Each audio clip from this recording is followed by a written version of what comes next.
안녕하세요. 35기 관세사 시험에 합격한 김학현이라고 합니다. 왜 제가령 관세사님이 하필 저부터 질문을 과감하게 하라고 하시는지는 모르겠는데 제가 오늘 이거를 어떻게 말씀을 드릴지 집에서 연습을 하고 왔는데 제가령 관세사님이랑 얘기를 했거든요. 근데 그건 아니라고 하시는 거예요. 제가령 관세사님이 그렇게 말하면 도움이 안 될 거다 하셔가지고 지금 막 급하게 수정을 해가지고 왔어요. 그래서 아마 저한테는 이제 질문이나 많이 해가라 이런 식으로 얘기를 해주시는 것 같아요. 저는 2015년 6월부터 공부를 시작을 했거든요. 저는 1차를 되게 오래 공부한 편이었어요. 그 1차를 바로 1학기 끝나고 휴학을 해가지고 올해까지 3년을 꽉 채워서 공부를 했는데 그래서 저는 1차를 좀 오래 공부한 편이라서 1차 얘기를 조금 드릴게요. 전 1차 공부했던 이유가 원래 전 경영학과거든요. 근데 경영학과에면 회계를 배우는데 회계 처음 연습 문제에서 관세사 연습 문제가 나오는데 그게 1번으로 나오는 거예요. 제일 쉬운 회계 문제가 관세사 기출 문제가 나오더라고요. 그래서 요 정도면 나도 해볼 수 있지 않을까라는 생각이 들어가지고 처음에 시작을 했는데 근데 막상 풀어보니까 그게 한 문제면 그렇게 풀겠는데 문제가 너무 많더라고요. 그래서 이렇게 하다가는 진짜 1차에서 떨어지고 진짜 얼굴도 못 들고 다니겠다 싶어가지고 바로 휴학을 하고 공부를 시작했었습니다. 저 그래서 1차 공부할 때 좀 시간이 많아가지고 그때부터 2차를 같이 공부를 했었어요.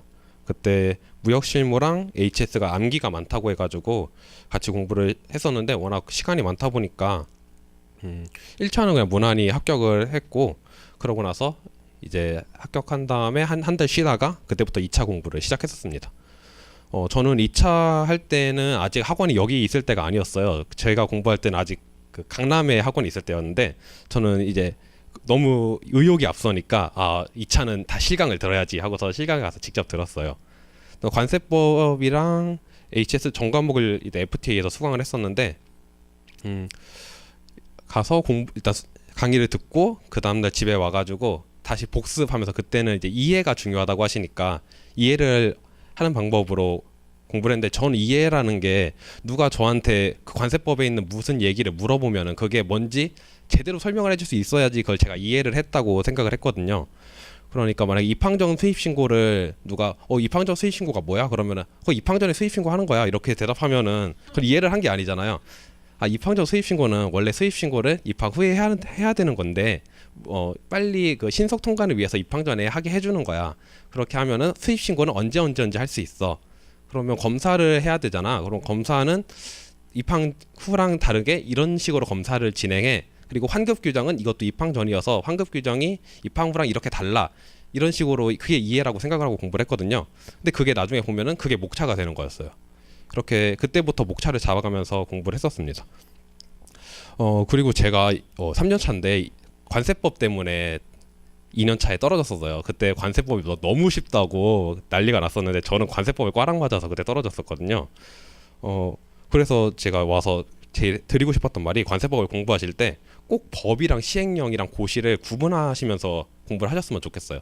기본서에다가 그걸 꼭 표시하셔가지고 제가 떨어졌던 이유가 시행령이 양이 너무 시행령이랑 법이랑 구분 안 하면은 한 답안지에다 써야 될 양이 너무 많아져요. 그럼 한 번에 여러 가지를 물어보는 답안에서는 거의 다 법만 콤팩트하게 적어야 되는 답안이 있고 또 여러 가지 하나에 대해 깊게 물어보는 게 있으면 고시까지 적어줘야 되는 답안이 있는데 그게 이제 시행령이 뭐고 법이 뭐고를 모르면은 여러 가지를 물어볼 때 어디서부터 어디까지 끊어야 될지 모르겠는 거예요. 그래서 저는 꼭 그 시행령이랑 법이랑 고시를 구분하면서 들으셨으면 좋겠어요. 그리고 그렇게 공부를 하다가 이제 모의고사 시즌에 들어갔는데 관세법은 모의고사 들어가기 전에 꼭 그 심화 강의를 들으시잖아요. 지금 아마 제도의 취지나 뭐 제도의 문제점 같은 거를 이제 수업을 들으실 텐데 그게 나중에 갔을 때 많이 고생하시는 게 모의고사 쓸 때 처음에 설을 어떻게 써야 되냐 이거에 대해 많이 고민을 하시거든요. 근데 지금 들으시는 제도의 취지 이런 게 서에 제일 좋은 소스가 될 수 있고 그냥 그걸 물어보는 문제도 있어요. 예를 들어서 2016년 기출문제는 보세 판매장의 문제점을 설명하시오 이런 문제가 나왔었거든요. 이건 단순히 법령만을 봐서는 절대 풀 수 없는 문제니까 그런 거 보실 거를 이제 대비를 하셔가지고 기본서에 있는 취지나 문제점 법령 간의 비교 정도는 꼭 챙겨서 공부를 하시고 모의고사에 들어가셨으면 좋겠습니다. 그 다음엔 HS 얘기를 잠깐 해볼게요. HS는 한마디로 하면 그냥 외우시면 돼요. 그냥 이악 물고 한 어금니 하나 깨질 때까지 외우시면은 이거는 60점을 넘을 수 있어요. 뭐 더 이렇게 끝내고 싶은데 뭐 많이 궁금해하시는 거를 준비를 하는 게 해설서 많이 궁금하시잖아요. 어디까지 외워야 되냐. 근데 항상 대답은 똑같잖아요. 총설만 외워라. 저도 총설만 외웠어요. 근데 해설서를 외울 때 좀 요령이 있는 게 해설서가 총설만 외워도 은근히 양이 많아요. 막 말하면 총설만 외워라. 총설만 외우면 되지 않느냐 하면은 말은 쉬운데 총설도 엄청 많거든요. 의외로. 그럼 저는 주규정이랑 겹치는 이제 주규정을 해설서만의 용어로 다시 푸는 해설서가 있어요. 저는 그건 굳이 다시 안 보고 그냥 주규정 쓰면 되니까. 근데 주규정에 있는 개념을 다시 설명하거나 주규정에 있는 예시를 설명하는 그런 해설서를 챙겨가지고 그 주규정 밑에 코멘트를 달아놨어요. 예를 들어서 28류 주일 같은 경우에 그 밑에 이제 불순물 해설서가 있잖아요. 그럼 28류 주일 설명할 때 나 불순물도 같이 설명해야지. 그 화합물도 같이 설명해야지. 이런 식으로 챙겨놓는 방법으로 해설서는 그런 식으로 챙겨서 공부를 했었습니다. 그리고 해설서만큼 되게 고민이 많이 됐던 게 저는 제외 규정 이걸 도대체 해야 되나. 그냥 단어 외우기잖아요. 해설서 뭐 HS 보고 전화번호 외우라는 건데 그럼 번호라도 있지. 제외 규정은 번호도 없고 막 가나다라 막 건어더러 막 이런 거 나오고. 그래서 이거를 공부 시간에 외우기에는 너무 시간도 아깝고 너무 진짜 못 하겠는 거예요. 어금니가 깨져도 못 하겠어요, 얘는. 그래서 저는 이거를 따로 다운을 받아가지고 제외 규정만 모아놨어요. 제외 규정만 모은 제외 규정 집을 만들고 그걸 이제 걸어다니면서 이제 대신 이거 좋은 게 머리는 안 써도 돼요. 그냥 계속 보기만 하면 되니까 이제 도서관 가는 길에 보고 밥 먹으면서 보고 화장실 가서 보고 다시 집에 갈 때 보고 그런 식으로 그냥 계속 반복적으로 보는 식으로만 제외 규정을 챙겼었습니다.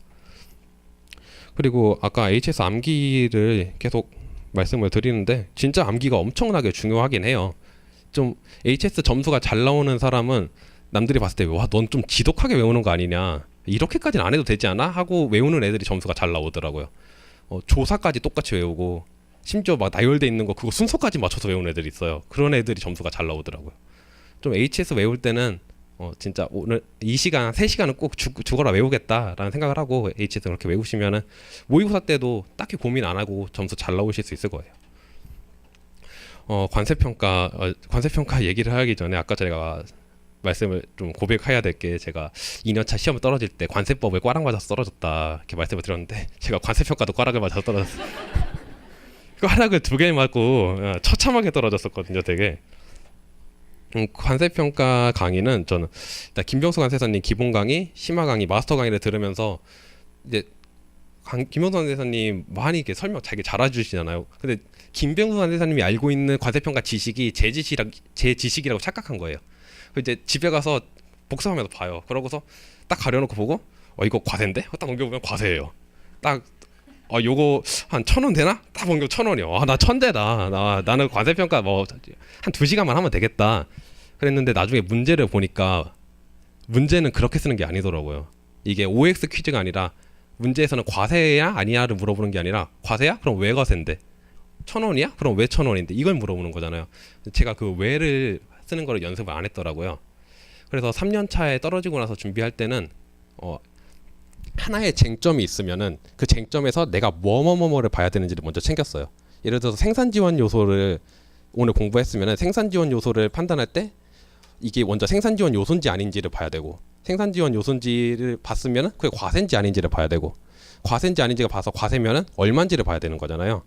그럼 그거를 봐야 되는 거 챙기고, 그럼 안에서 걔네 어떻게 판단을 할 건지, 생산지원 요소면은 그 법에 있는 생산지원 시행령 중에 어떤 거 4개 중에 하나에 해당하면 생산지원 요소인 거잖아요. 그거를 보고 그러면은 과세해야 되는지 하면은 그 과세에 대한 요건이 있고 그걸 챙기고, 그 다음에 가격을 결정해야 되면은 가격은 뭐 애가 어떻게 만들었냐, 사왔냐, 뭐 특수관계자한테 샀냐, 그거에 따라 가격 결정되는 거니까 그거로 가격 결정하면 되겠다. 이렇게 모든 쟁점마다 어떤 걸 봐야 되고 그걸 어떻게 판단해야 되고 그거를 미리 만들어 놓고 모의고사에 들어갔었어요, 올해는. 그래서 올해는 관세평가도 나쁘지 않게 점수를 맞아가지고 그냥 문제가 쉬웠던 것도 있지만 이렇게 좀 좋은 점수를 맞을 수 있었습니다. 무역실무는 여기서 말씀드리기가 되게 죄송한 게 제대로 공부를 했나, 내가 딱 시험부터 갔는데 딱 시험 봤는데 참 웃음부터 나오더라. 그냥 진짜 빵 터졌어요 보고서. 와, 문제 되게 재밌게 내신다. 딱 봤는데 문제가 100점 만점이잖아요. 딱 봤는데 제가 쓸 수 있는 건 한 20점 정도 되더라고요. 그래서 그래도 3년 했고 나 이제 휴학도 못 하는데 온 김에 끝까지 해야 되겠다 하고서 하긴 했었는데 일단 뭐 어떻게 공부했는지부터 말씀을 드릴게요. 그냥 무역실무는 목차 노트 만드시는 분도 있고 그렇긴 한데 저는 양이 너무 많다 보니까 그냥 최재승관 세사님 책을 기본 교재로 해가지고 거기다가 다른 교재를 단권화시키는 방법으로 공부를 많이 했었습니다. 일단 목차가 암기하는 게 되게 좋은 게 무역실무는 솔직히 다른 법은 모르면 못 쓰잖아요. 특히 HS 같은 거는 그냥 진짜 모르면은 그냥 빈칸인데 무역실무는 몰라도 쓸 수는 있어요. 뭐 저도 이번에 가서 시험 보는데 아는 거 20점밖에 없는데 2권을 썼어요. 그냥 다 소설로.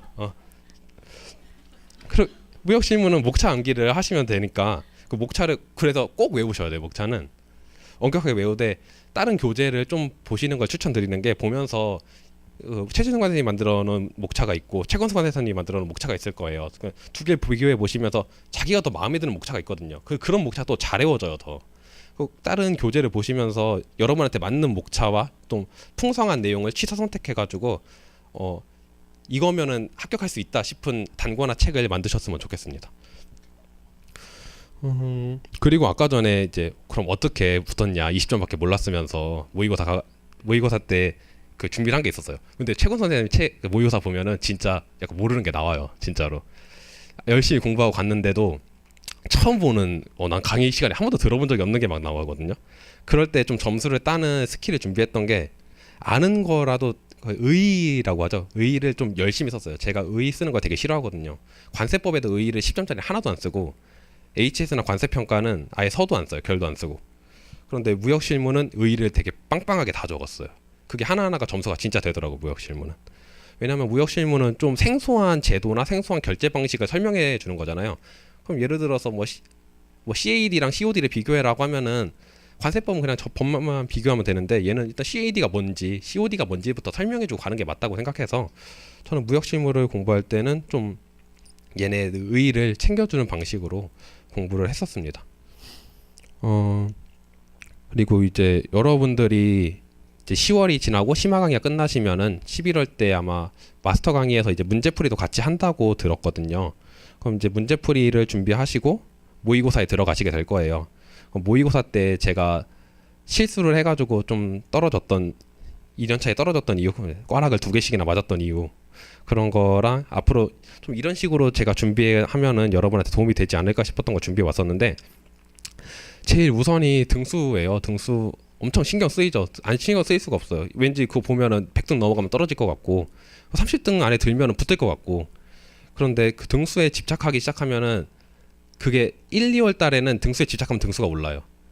진짜 그때 가가지고 하루에 그 2분의 1 두 달에 하면 8분의 1 범위죠. 8분의 1 범위를 일주일 내내 보고 가면은 한 100등 안에 무조건 들고 잘하면은 장학금도 다 살 수 있고 등수에는 집착하면 점수가 오르는데 나중에 가셔가지고 이제 일주일 1회독 해야 되거나 2주에 1회독 해야 하면은 슬슬 벅차실 거예요. 그렇게 그거를 챙겨보기로 하면은 그래서 저는 그게 등수에 집착하기보다는 여러분 그 회독하시는 페이스를 안 떨어뜨리시고 공부를 하셨으면 좋겠어요.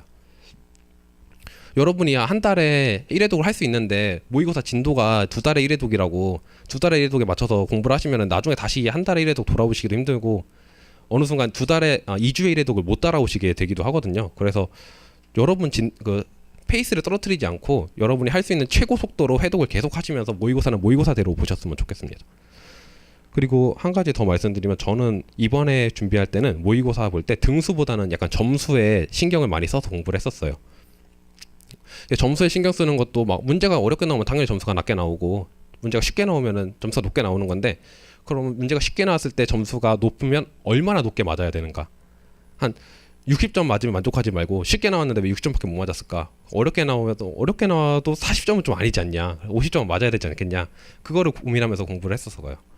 그러니까 만약에 내가 6점짜리 이번에 좀 관세법이 쉬웠는데 60점밖에 안 나온 거예요. 그래서 답안지를 보고 채점을 받았는데 막 8점, 10점짜리 다 8점인데 50점짜리는 30점이 절대 안 넘는 거예요. 계속 봤는데 그럼 이제 강사님한테 가가지고 물어보는 거죠.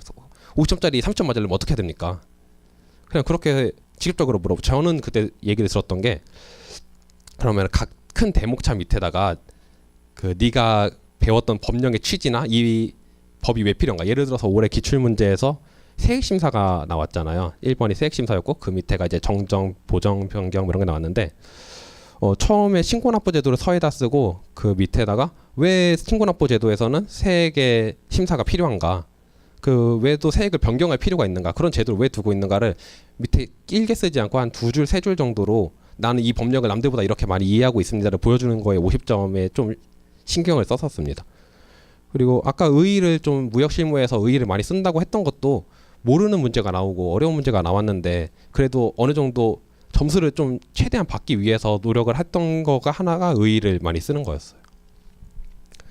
그리고 모의고사를 보시면은 이제 채점지를 받으실 텐데 상처를 많이 받으시기도 하고 좀 솔직히 좋은 말을 처음에 써주더라고요. 근데 나중에 갈수록 점점 좋은 말 안 써줘요. 맨날 뒤에 가면은 글씨 신경 쓰세요 이거밖에 없어요. 되게 상처도 많이 받고 막 그냥 동그라미만 해놓고 체크 표시만 있고 그러니까 동그라미가 뭔지도 안 써있어요. 체크가 뭔지도. 그래도 기분 나빠도 꼭 답안지 받아가신 거를 그 학원에서 나눠준 모험 답안이나 보면서 여러분이 첨삭을 하세요. 점수를 그렇게 맞았으면은 내가 여기서 뭘 못 썼고 얘가 좀 뭐를 더 챙겨서 어떤 식으로 썼으면 더 잘 썼겠다. 내가 시간 조절을 이것 때문에 못했구나. 그거를 여러분이 다시 받은 채점지로 한 일주 전 거잖아요. 일주 전 것도 보고 그리고 그날 받아간 모의고사는 뭐 강평을 들으시거나 아니면은 혼자 그 교재를 보시면서 복습을 하시되 꼭 본 시험지를 꼭 다시 한번 보셨으면 좋겠습니다. 그리고 뭐 혹시 3년차 동차 하신 분 지금 하시는 분이 있나요? 여기엔 없을 텐데 좀 인강에 들으신 분은 저는 2차 떨어지고 나서 이걸 되게 열심히 봤었거든요. 아침에 일어나가지고 일어나기 싫을 때 이거 틀어놓고서 합격자들의 얼굴을 보면서 나도 다음에는 또 어금니 반대쪽 거 부시면서 이제 그거를 보고서 일어났었는데 그런 분들을 위해 가지고 이제 3년차 떨어지고 나서 1차 공부를 어떻게 했는지 살짝 말씀을 드릴게요. 저는 시험지 보고서 아까 우셨다고 했잖아요. 먼저 설명하신 분이 저도 울었거든요. 보고서 아침에 엉엉 울고서 그날 점심부터 가가지고 이제 휴학하고 다시 공부를 했어요. 근데 회계가 그때 개정이 되고 했는데 회계는 빨리 시작하시는 게 좋을 것 같아요. 3년차 동차분들도 이거 받아 적지 마세요. 3년차 안 하실 거잖아요. 네. 회계를 이제 하시면은 좀 회계는 좀 빨리 하시되 나머지 과목은 안 하셔도 충분히 할 수 있으니까 걱정하지 마시고 좀 2차에 더 많이 신경을 쓰시고 공부를 하셨으면 좋겠습니다. 제가 좀 준비한 내용은 많이 했다고 생각했는데 시간이 많이 안 갔네요. 질문해 주시면은 좀 질문을 충실하게 대답을 드리겠습니다. 네. 네.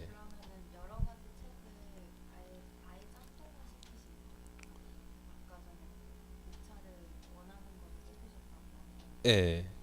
무역 실무 목차에 대해서 질문 주셨는데 저는 일단 기본은 최지성 강사님 책이었어요. 근데 모든 최지성 강사님 책이 나빠서가 그런 게 아니고 모든 책을 보면은 이건 좀 내가 이해가 안 되는데 나는 이렇게 안 쓸 것 같은데 같은 부분이 다 있으실 수밖에 없을 거예요. 뭐 그게 무슨 과목이 됐든 그러면은 그 파트를 다른 책을 찾아보는 거예요. 그런 책을 이제 뭐 다른 강사님들 교재를 찾아보거나 아니면 뭐 대학교 교재를 찾아보거나 하면서 더 잘 설명한 부분이 있으면 그거를 가져 쓰는 거죠. 그게 더 잘 설명한 게 아니라 그냥 나한테 맞은 걸 수도 있지만 난 그게 편하니까 저는 그렇게 가져가서 단권을 했었습니다. 또 질문 있으신? 예. 기출문제 질문 주신 되게 중요한 부분이에요. 저는 문제풀이 하는 거 되게 좀 중요시하다고 생각해가지고 저는 월화수목금을 이제 모의고사 보기 전에 공부를 하고 토요일 날 시간을 내서 기출문제를 풀어보는 시간을 꼭 가졌어요. 기출문제를 풀어보고 좀 못 풀겠는 문제가 있으면은 그냥 가져가서 강사님한테 물어봤어요. 제가 기출문제 이렇게 썼는데 이렇게 써도 되나요? 그냥 해서 기출문제를 풀어보는 게 그 파트에 대해서 내가 얼마나 이해했느냐가 또 중요하고 또 그런 이상한 문제 나왔을 때 당황하지도 않고 하니까 기출문제는 반드시 풀어보시면 도움이 될 겁니다. 무조건 도움이 될 거예요. 네. 너무 많죠. 네, 슬럼프 얘기를 하셨는데 슬럼프는 진짜 많이요. 이제 수험 기간이 길다 보니까 슬럼프도 되게 좋은 일로 슬럼프가 올 때도 있고 나쁜 일로 슬럼프가 올 때도 있는데 제일 좋은 방법은 그냥 가는 거예요. 공부 안 돼도 그냥 도서관 가서 앉아서 그러니까 핸드폰에 해도 거기서 하는 거예요. 도서관에서. 그럼 어느 순간 다시 슬럼프가 풀리더라고요. 그냥 계속 똑같은 루틴을 유지하는 게 중요해요. 루틴이 깨지면은 그 순간부터 어느 순간 아예 손을 놔버리게 되니까 계속 공부를 안 하더라도 똑같은 시간에 일어나서 똑같은 시간에 집에 오면서 루틴을 유지하시면은 언젠간 풀리게 되더라고요. 저 같은 경우에는. 또 혹시 또 질문? 예.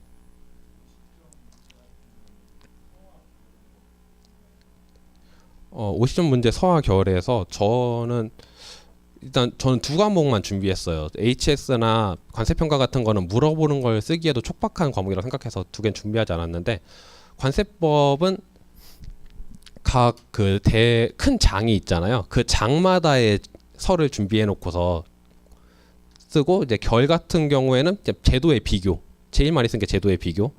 제도의 문제점까지 쓰기에는 좀 약간 오만해질 수 있다고 생각해서 그런 거까지 쓰지 않았고요.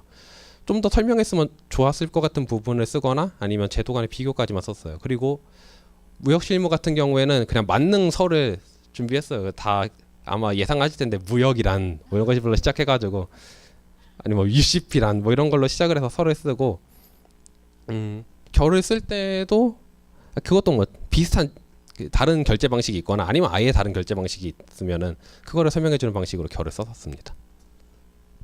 네, 혹시 또 예.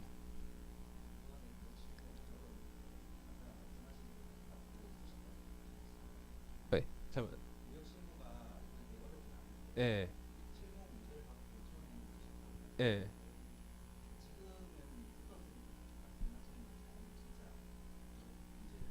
아, 그거 화나서 웃은 거예요. 화나서. 무역실무 문제가 너무 어이가 없게 나와가지고 문제 봤는데 풀 수 있는 게 20점밖에 없으니까 어떻게 문제 이렇게 내자고 너무 어처구니가 없어서 웃었던 거였습니다. 예, 그냥 다 끝났구나 그런 생각이 들었죠. 예, 또 다른 질문 있으신가요? 예, 질문 없으시면 이제 저는 여기서 질문 또 예.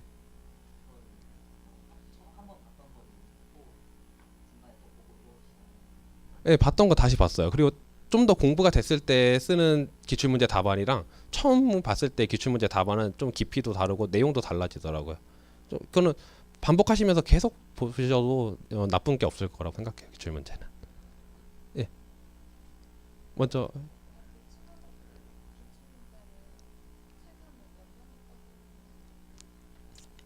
어 굳이 막 몇 년도까지 따지라고 하면 5년도까지 보는 게 제 좀 현실적이긴 한데, 저는 이번에 돌아가면서는 뭐 여기까지 봐야지 하면서 그냥 다 책에 실려 있는 기출 문제는 HS는 안 보긴 했는데 HS 말고는 책에 실려 있는 기출 문제를 다 봤었습니다.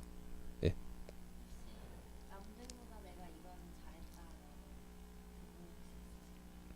오늘 실제 시험에서요, 아니면은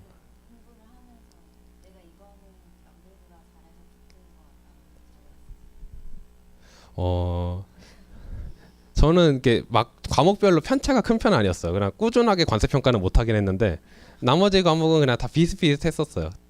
무역 실무가 좀 점수가 잘 나오긴 했었는데 올해 좀 막 어렵게 너무 어렵게 나와가지고, 저는 좀 잘하는 과목을 키우자보다는 실수하는 과목을 없애자가 더 나은 것 같아서 좀 전략 과목을 만들기보다는 취약 과목을 없애는 게 중요한 것 같아요. 혹시 더 질문 있으신 분 있나요? 네, 그러면 저는 이제 들어가 보겠습니다.